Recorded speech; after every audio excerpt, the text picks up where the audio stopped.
Hi everyone, my name is Hitesh. I'm a chartered accountant by profession, and in this video, we are going to discuss on how you can set up a company with IFZA. So IFZA is one of the free zone licensing authority in UAE, and we'll talk about the application process, the documentation that is required, and the cost that you're going to incur to set up the company in this free zone. So let's start. So before I talk about how to set up your company with IFZA, let me tell you why you should choose IFZA over any other free zone.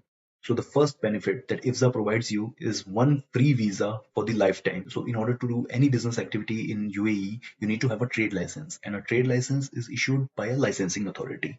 So IFZA can issue a trade license for your company, and that trade license is renewed every year. So as long as you renew your license, you do not have to pay any fees for your visa. Second benefit is there is no requirement to make any upfront payment of share capital.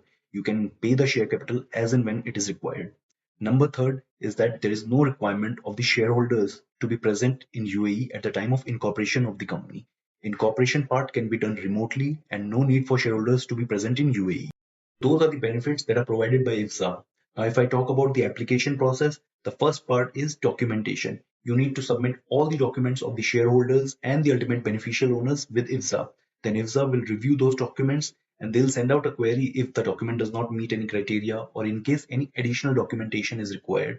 So once you get the approval that all the documentation is complete, IFZA will send out a payment link to you where you have to make the payment for the license cost. And once the payment is done, IFZA will do KYC verification of shareholders and the ultimate beneficial owners.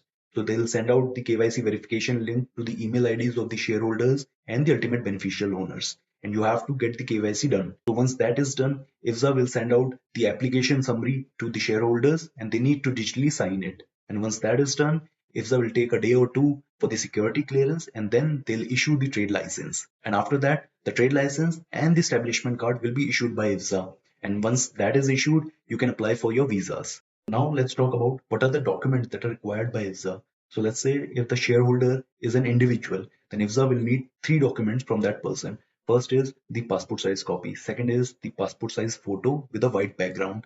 And the third thing is last 3 months bank statement with the address of the shareholder, because that will act as the proof of address for the shareholder. Now, if I talk about another case scenario where the shareholder is a company, then IFZA will need the certificate of incorporation of that company, the memorandum of association, the article of association, the register of members or share certificate, and the organization structure chart with all the ultimate beneficial owners in the structure chart. Now, all these documents needs to be notarized and submitted with IFZA. Now, apart from this, IFZA also need one additional document for a company. So that is a board resolution. A board resolution needs to be notarized and attested by UAE Embassy, and the board resolution should mention who is going to be the legal representative of the parent company and who is going to be the general manager in the IFZA free zone company. So all these documents needs to be submitted with IFZA for approval. So since the documentation part is done, now let's talk about how much cost you're going to incur to set up your company in IFZA. So let's say you do not need any visa at the moment. You just want to open a company in Dubai.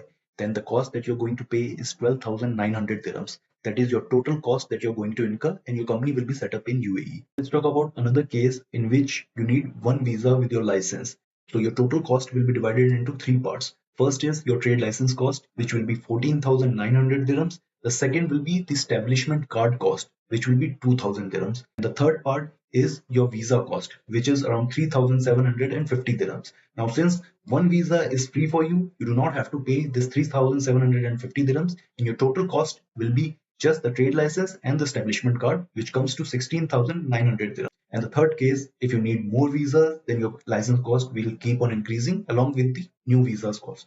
So that's all for this video. I hope you like it. And if you have any specific queries, this is my email ID. Please feel free to reach out and I would be happy to help you.